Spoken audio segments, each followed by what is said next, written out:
서울여자대학 경영학과의 한동철 교수입니다. 2015학년도 2학기 경영학과 전공선택 경영통계 제가 과목을 하는데 이제 방송 동영상입니다. 학교에서 오프라인에서 수업하기 전에 동영상을 찍어가지고 학생들이 미리 사전 반복해서 학습을 하라고 해서 제가 여름방학에 찍게 되었습니다. 제가 경영통계 동영상 한 20분에서 25분 정도 되는 한 20개 정도 찍었는데 여러분이 그것을 다 이제 사전에 이렇게 동영상을 좀 여러 번 반복해서 시청하시고 그 다음에 오프라인 수업에서는 제가 이론 잠깐 설명하고 문제 풀이하고 SPSS 하고 뭐 기말고사를 보게 됐습니다. 여러분이 발표도 하고 좀 재미있게 수업을 이제 하겠습니다. 그리고 이 경영통계 동영상을 10번, 아니, 20번 찍는 사이에서 가끔 퀴즈를 10문제를 낼 겁니다. 그래서 그걸 이제 오프라인 수업 시간에서 좀 하게 될 테니까 여러분 동영상을 다 사전에 이제 반복해서 시청하시기 바랍니다. 동영상 자체는 뭐 여러분 이해를 다 못하더라도 오픈해서 할 기회가 있으니까. 예, 그러면 경영통계 과목에 대해서 제가 이제 설명을 드리겠습니다. 경영통계는 기본적으로 경영학의 세부 전공 7개, 인사, 생산, 재무, 마케팅, 회계, 국제경영, 경영정보 7개의 경영학 과목들에서 세부 전공에서 필요로 하는 통계의 기본적인 이론과 방법에 대해서 배우는 과목입니다.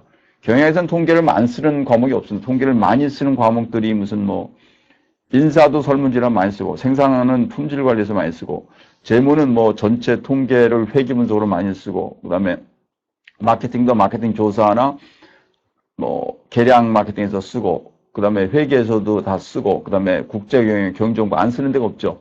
물론 세부 전공에 따라서는 통계 문제를 조금 많이 쓰는 데가 있고 적게 쓰는 데가 있는데 통계는 기본입니다. 미국에서 보면 미국의 경영대학도 그렇고 경영학과의 석사과정, MBA 과정이나 PhD 과정에 전부 통계가 다 있습니다. 통계는 뭐 기본적인 필수입니다. 그러니까 경영 통계만 하는 게 아니고 조금 이 공과대학에서 하는 어떤 이산 수학을 기반으로 한 뭐 통계들도 하고 하여튼 다양한 것들을 합니다. 그거는 여러분이 경영학의 계량 경영 과목들 우리 학교에는 없는 것도 있고 있는 것도 있는데 뭐 경영 수학이나 계량 경영 뭐 이런 어드밴스드 스태티스티컬 애널리시스 이런 고도의 뭐 통계 방법 이런 것들을 여러분이 이제 배우게 되면 다 알게 됩니다. 하여튼 이거는 대학교 1학년이 경영 통계를 배워가지고 앞으로 경영학과에서 수업하는 데 사용하는 겁니다. 그리고 통계는 이제 수학적인 문제들이 많기 때문에 수리 통계 기반에서 그걸 여러분이 좀 수학 문제를 푸는데 혹시 고등학교 때 수학을 안 배운 학생은 조금 어려워하더라고요. 그래서 좀 그건 좀 쉽게 하고 그 다음에 이제 Statistical Package for Analysis, Statistical Package for Social Sciences, Statistical Package for Social Sciences, 사회과학을 위한 경영 통계 패키지인 SPSS, 우리 학교에 그 인사대 2층에 다 깔려 있습니다. 그걸 가지고 여러분이 이제 실습을 하고, 그 다음에 이제 침무를 해서 발표를 하게 됐습니다. 예, 교과서는 2개입니다. 제가 쓴 이제 저하고 통계청에 있는 통계연구원에 계신 황 박사님과 둘이 쓴 책의 기본 텍스트고, 그 다음에 SPSS는 이제 경기대 교수님이 쓴 거 가지고 조금 하겠습니다. 오늘은 첫 시간이기 때문에 통계학의 기본적인 내용들에 대해서 설명을 드리겠습니다. 처음에는 진도를 좀 천천히 나갈 테니까 여러분이 좀 들으시기 바랍니다. 그 다음에 고등학교 때 뭐 사회 쪽에 통계를 좀 배웠다, 그리고 집합론 배웠다. 집합론이라는 건 세스열이라고 그러죠. 뭐 그런 거를 좀 배운 학생도 있고 안 배운 학생도 있는데 제가 저는 고등학교 졸업한 지가 지금 40년이 넘었기 때문에 지금 어떤 상황인지 모르니까 여러분이 뭐 배운 게 있으면 좀 하시고 혹시 안 배웠으면 뭐 새로 배우면 됩니다. 그리고 예, 통계학의 기본 1장이 통계학의 기본이다. 통계학은 뭐 하는데 통계학이란 스태티스틱스라고 합니다. 스태티스틱스. 그래서 스태티스틱 STATISTIC 스태티스틱이라는 게 통계량이라고 해서 이게 평균과 표준편차라는 수치적인 문제를 통계량이라고 합니다. 근데 statistics, STATISTICS, 통계량이 모인 것을 통계량의 집합, X가 이제 복수죠. 통계량의 집합을 통계학이라고 합니다. 통계학. 통계학이란 뭐냐? 숫자들이 모인 것을 가지고서 분석을 해서 거기서 의미를 찾아내는 것. 쉽게 말씀드립니다. 숫자들이 모인 것을 가지고 거기서 의미를 찾아내는 것.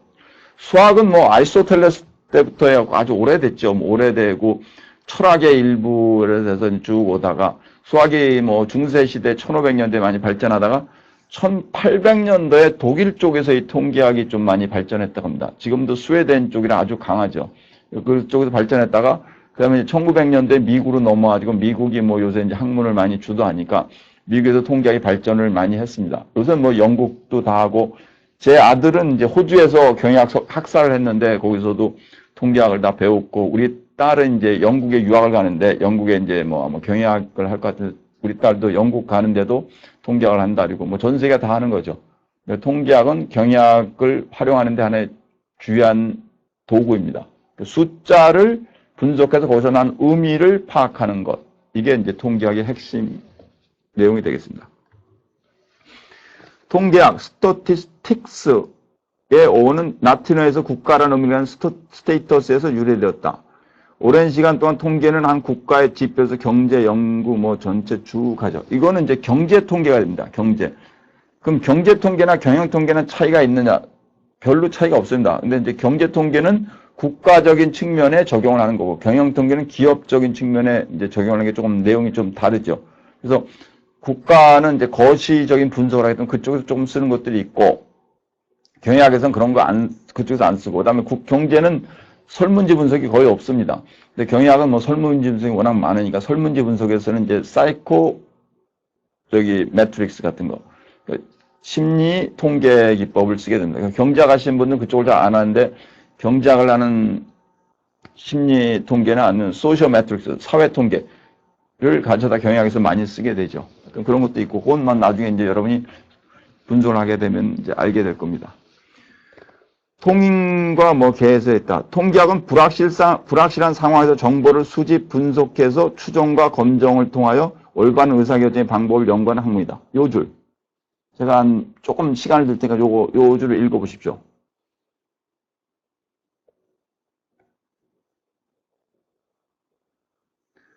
통계학은 불확실한 상황 하에서 수집, 분석, 그리고 추정과 검증을 통하여 올바른 의사결정의 방법을 연구하는 학문이다.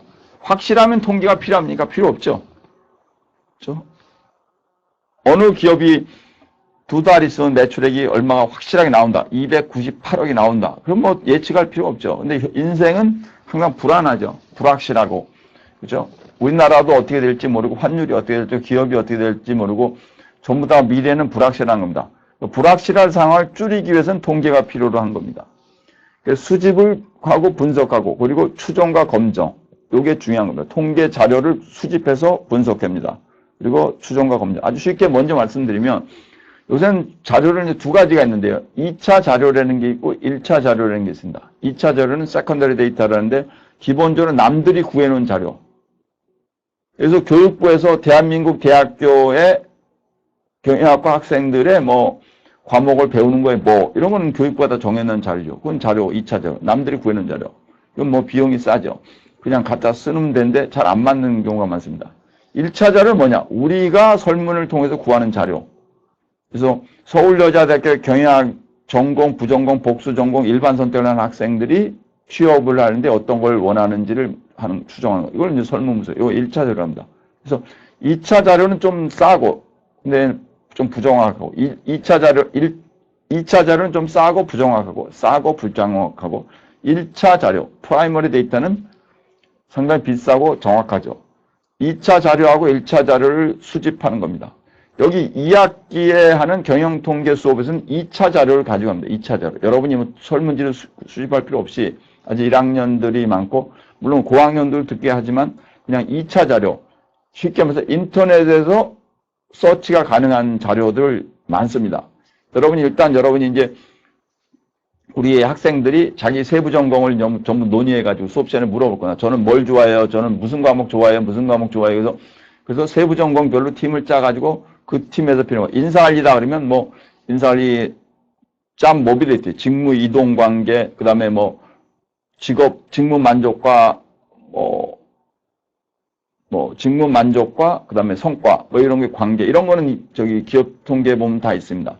그다음에 뭐 회계학을 하면 또 회계 자료, 재무제표나 재무제표, 그 손익계산서나 대차대표 이런 거죠. 그다음에 또 국제경영이라면 국제 전체 무역 자료 이런 거를 여러분이 이제 2차적으로 인터넷에 찾아가지고 여러분이 수집할 필요 없이 그걸 분석하는 겁니다. 그런데 이제 2학년 1학기 본 마케팅 조사를 하고 있는데 이게 이제 기본적으로 1차 자료를 수집하는 데입니다. 요거는 여러분이 설문지를 가지고 분석을 하겠습니다. 그래서 경영통계는 2차 자료를 수집해서 분석하는 거고 설문지는 1차 자료를 분석하는 겁니다. 그래서 방법이 전혀 다르죠. 그냥 자료를 수집해서 분석해. 분석을 이제 통계로 하는 거죠. SPSS라는 게 있고 SES라는 게 있습니다. Statistical Analysis System. 저는 우리나라에서는 SPSS를 배우고 미국 가서 조지아 대학에 있을 때는 거기서 박사할 때는 SAS를 배웠고 미조리 대학에 가서는 SPSS를 배웠습니다. 근데 뭐 우리 학교에는 지금 SPSS를 쓰고 그래서 이제 저도 하여튼 수업은 SPSS만 하겠습니다. 그걸로 분석을 하면 됩니다. 그리고 이제 추정과 검정이란 추정이란 이것이 통계적으로 어떤 거냐 뭐 신뢰 구간 추정을 많이 점 추정 잘 안 하고 예를 들어서 삼성전자의 주가가 올해 연말에 어느 정도 되겠냐 얼마에서 얼마냐 이게 이제 추정이죠. 추정 주가 쭉 변화하는 걸 가지고 해가지고 종합주가지수를 코스피를 분석해서 뭐 몇 년치를 분석해가지고 뭐 1년에 한 300개가 좀 안 되죠. 그 한 월화수목금을 한 거를 분석을 해서 한 200 몇십 개짜리 한 3년이면 한 800개짜리 주가 변화를 가지고 분석해서 뭐 추정하는 거 이런 건 이건 시계열적인 성향이 있는데 근데 검정이란 통계적으로 그것이 맞는지 틀린지를 검증하는 거. 여러분이 이런 것은 이제 나중에 배우게 되겠습니다. 하여튼 통계학이란 불확실한 상황을 이해하기 위해서 우리가 거기에 대응하기 위해서 자료를 분석하는 것이다. 이게 통계의 목적입니다.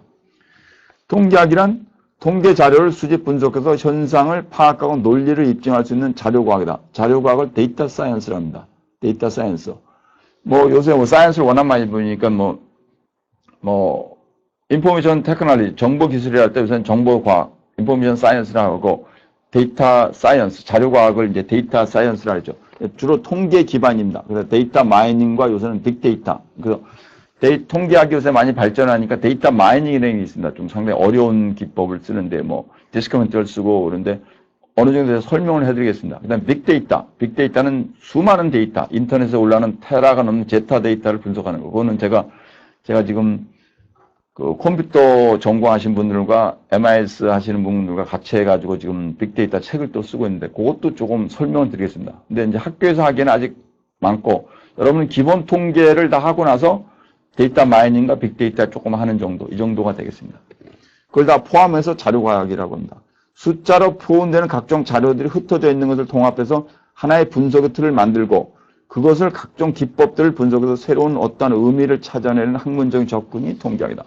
여러분은 이번 학기에 5개의 분석 기법만 배우면 됩니다. 제가 조금 더 뭐 어떤 디시전 추리나 조금 더 가르쳐 드리려고 하는데 일단 기본적으로는 해야 될 것이 이제 뭐 SPSS를 분석하다 보면 여러 가지 나오는데 그건 이제 상황을 보고 여러분이 할 수 있는 대로 해서 제가 많이 말씀드리겠습니다. 기본적으로는 뭐 이제 여러분이 차이 분석과 관계 분석인데 차이 분석을 하는 카이스퀘어 분석, 카이스퀘어, 크로스 태빌레이션 어널리시스를 합니다. 크로스 태빌레이션 어널리시스. 그다음에 상관 분석, 코릴레이션 어널리시스. 그다음 차이 분석은 T-테스트와 어널리시스 오브 베어런스. 차이 분석은 두 집단 차이라는 T-테스트, 그 다음에 세 집단 이상의 차이라는 어널리시스 오브 베어런스. T-테스트와 아노바를 분석하는 것이고, 관계 분석은 3개가 있습니다. 크로스 태빌레이션 어널리시스, 교차 분석이죠. 그 다음에 뭐, 상관 분석, 코릴레이션 어널리시스, 그 다음 회귀 분석, 리그레이션 어널리시스. 이렇게 5개를 기법을 여러분이 일단 배우게 되겠습니다. 그냥 나중에 뭐 여러 가지는 또 할 수 있겠습니다. 그래서 기법을 배우고 결론을 내는 겁니다. 그래서 지금 보니까 우리 한국 도자기가 만든 제품들의 품질은 우리가 통제하는 품질 관리도 컨트롤 차트 안에 들어가 있다, 안 들어가 있다. 뭐 이런 거죠. 들어가 있다, 안 들어가 있다. 우리가 샘표 관장이 만든 샘표라는 브랜드의 인지도와 선호도와 측정한 게 있다면, 그걸 광고에서 측정한 게 있다면, 그거와 뭐 매출액과의 관계를 볼 수 있다. 이런 겁니다. 이런 분석을 이제 하게 되겠습니다. 아주 중요한 게 나왔습니다. 통계학은 크게 두 가지 분야로 구분된다. 하나는 기술 통계와 하나는 추측 통계다. Descriptive statistics와 inferential statistics. Descriptive라는 것은 그것을 수치화를 한 겁니다. Descriptive는 수치화하면서 뭐 서울 여자대학교 학생이 8,000명이다. 유태인이 전 세계 인구의 0.2% 정도 된다. 그런데 노벨상 받은 사람 중에 20%다. 어느 유태인 관련된 회사의 사람이 동영상에서 얘기하기 제가 깜짝 놀랐습니다.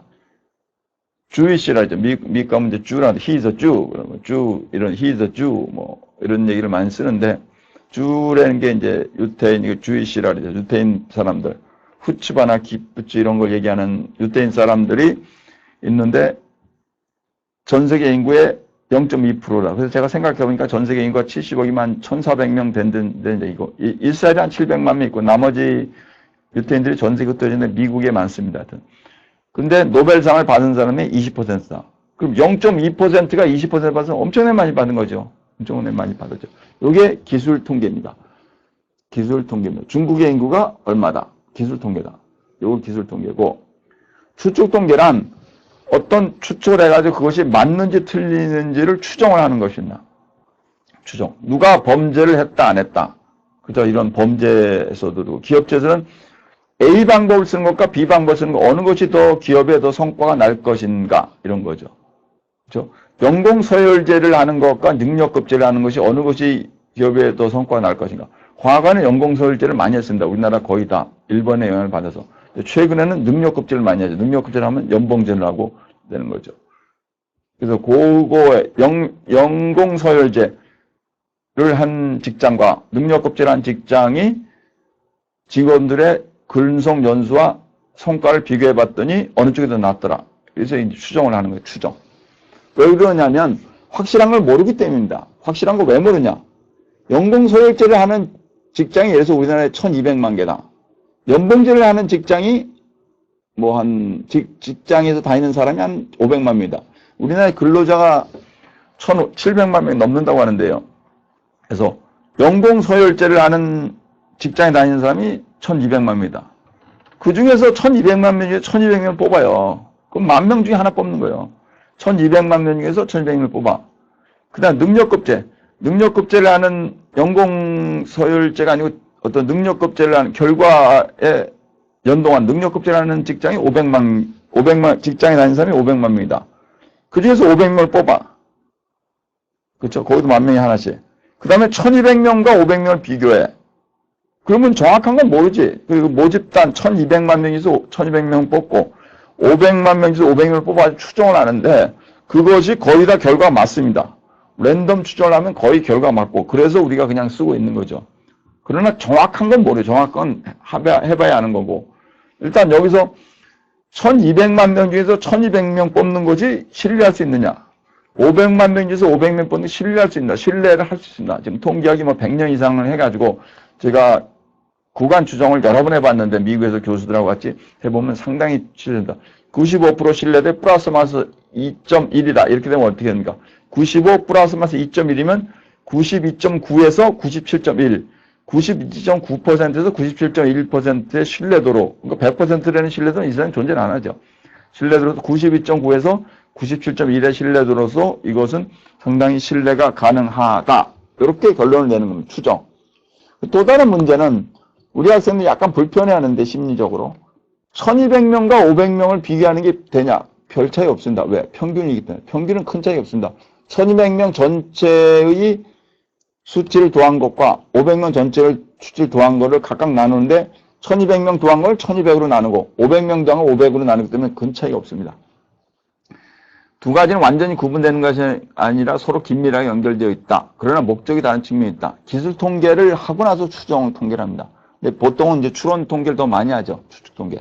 그래서 경의학에 우리 저학년일 때는 기술 통계를 하고 고학년일수록 이제 추론 통계를 많이 합니다. 기술 통계학이란 자료 현상을 추격해서 의미를 찾아내는 것이다. 우리나라 가구당 평균 재산이 얼마냐? 보통 3억 정도 됩니다. 제가 부자학을 한다는 건 여러분이 대부분이 알고 있죠? 부자학이 뭡니까? 이 세상에서 부작을 제일 먼저 만든 사람이 제가 만들었고 제일 먼저 한 학교가 서울여자대학교입니다. 2004년도에 제가 서울여대에서 부작을 개설하고 나서 지금 전국의 수십 개 대학이 부작을 강의를 하고 있고, 그 다음에 우리나라에 제가 왔었던 많은 인도, 중국, 일본 박사들의 교수들에도 제가 많이 전파를 하고 전 세계로 전파를 하려고 합니다. 부작에서 한번 분석을 해보니까 우리나라의 가구당 평균 재산이 3억 정도 돼요. 3억. 그런 얘기입니다. 3억 이상 되면 좀 많은 거고 3억 이하면 좀 적은 거고. 이게 평균입니다. 평균은 뭐냐? 전체 수치를 더해서 나눈 겁니다. 평균이 가장 중요한 수치입니다. 평균. 그 다음 표준 편차는 평균과 각 개별 수치들 간의 차이를 내고 그것에 자승을 하고, 왜냐 플러스 마이너스가 있으니까. 그 다음에 전체 표본의 숫자 나누는 것을 그게 그 다음에 스퀘어 루트를 씌우면 그게 표준 편차입니다. 여러분이 다 이제 계산을 하게 될 겁니다. 결론이 전체 대상에도 그대로 해당이 될 수 있는 것이 추정 통계다. 2천만 명이 훨씬 넘는 전체 유권자들 상대로 해서 1,000명 정도 뽑아가지고도 거의 결론이 나오죠. 결론, 이게 추정 통계입니다. 보통 선거하기 전에 한 2,000명 뽑아가지고 해보면 거의 결론이 나오고 거의 예상대로 나옵니다. 물론 틀릴 수도 있죠, 가끔. 눈앞의 현상을 압축으로 표현하는 것이 이제 어떤 압축적으로, 이게 이제 평균과 표준 편차죠. 전 세계에서 경제 발전 정도를 어떤 식으로 평가를 합니까? 전 세계에서 지금 국민 소득이 가장 높은 나라들이 스웨덴, 벨기에 이쪽과 리히텐슈타인 이런 쪽, 싱가포르 그다음에 저기 사우디 이런 데가 높고, 그 다음 정도가 이제 미국, 영국, 독일 이런 데고, 우리가 이제 일본, 그 다음에 우리가 되고, 중국은 상당히 낮죠. 중국 인구가 많아가지고. 그 평균을 가지고 이제 계산하죠. 소득 몇만 불이다. 그래서 전체를 압축해서 비교를 합니다. 그 다음 표본 특징으로 전체 특징을 추정하는 것. 이스라엘 사람들이 노벨상을 많이 받았다. 그걸 가지고 이스라엘이 두뇌가 우수하다 이렇게 얘기를 하는 거죠. 전 세계에서 두뇌가 우수한 나라로는 한국이 더 우수하다고 합니다. 전체 IQ를 조사를 해보면 우리나라가 이스라엘보다 더 기본 IQ가 높다고 합니다. 그리고 엄마들이 극성인 나라도 전 세계에서 한국과 이스라엘입니다. 자녀 교육을 그렇게 열심히 하고. 근데 이제 한국과 이스라엘의 방법이 조금 다르다는 얘기입니다.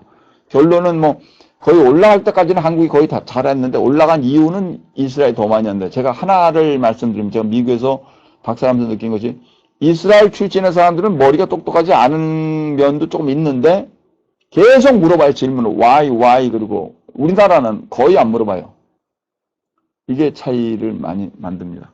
그러니까 여러분들은 많은 질문을 질문을 통해서 배우는 겁니다. 논리화를 시키는 거죠. 근데 그건 그렇고, 표본 특징으로 전체 특징을 추정하는 것이다. 2050년이 되면 골드만삭스가 추산한 거에는 한국이 전 세계에서 한 2위 경제 개발 2위 정도가 된다고 합니다. 그런 그렇게 추정을 한 거죠. 통계학을 다른 말로 하면 데이터 과학이다. 자료 과학이다. 통계는 자료의 효과적 수집과 분석, 객관적이게 명확한 수치를 제공한다. 여기서 중요한 게 객관입니다. 주관적인 수치를 표현하면 이제 객관. 객관이라는 게 뭐냐? 검증된 수치. 그러니까 우리나라도 똑똑한데 왜 노벨상이 없나? 우리나라는 노벨상 받은 분이 한 분이요. 이스라엘 무지하게 많어. 일본도 많어. 독일도 있고 미국도 있고. 근데 우리는 아직 없어. 그래서 지금 우리나라가 노벨상이 좀 문제가 있다. 이런 얘기를 하는 거죠. 객관적으로. 그다음에 정보를 공유하고 소통하기 위한 중요한 수단이다. 빅데이터라는 게 뭐냐면 전 세계 전체 인터넷에서 거의 매일 수집되는 자료들. 예전에는 인터넷에서 여러분이 무슨 아마존에 클릭을 하고 들어가. 그다음에 구글에 클릭을 해. 그 로그 파일을 남은 거나, 그다음에 옥션에서 무슨 여러분이 물건을 사거나 이런 것도, 인터파크에서 책을 사거나, 이런 데이터 파일들이 있는데, 그게 요새는 PC 기반도 있고, 모바일 기반도 있고요. 그다음에 물론 오프라인 기반도 있습니다. 근데 오프라인 기반보다, 그다음에 이제 동영상 자료가 있고, CCTV가 있고, 자료가 무지하게 많죠. 이 자료 전체를 모아가지고 분석을 하는 것을 빅데이터 분석이랍니다. 제가 이제 책을 쓰고 있는데, 저는 많이 썼는데 지금 다른 교수님들이 좀 늦어가지고 지금 조금 천천히 나오는데, 그 빅데이터가 전 세계에 있는 모든 데이터를 분석을 해서 찾아낸다는 겁니다. 모든 데이터를 분석을 해가지고 쉽게 얘기해서 할인점에서 뭐 기저귀하고 맥주가 많이 팔리더라. 그럼 기저귀하고 어떻게 맥주가 많이 팔리냐 했더니 추정을 해보니까 신혼부부가 미국에서 아기 데리고 할인점에 가고 아빠는 맥주 사고 엄마는 기저귀 산 겁니다. 그 기저귀와 맥주를 같이 팔리기에 해놓은 거. 이런 것들입니다. 통계학은 재밌는 측면도 많습니다. 예, 다음 동영상에서 뵙겠습니다.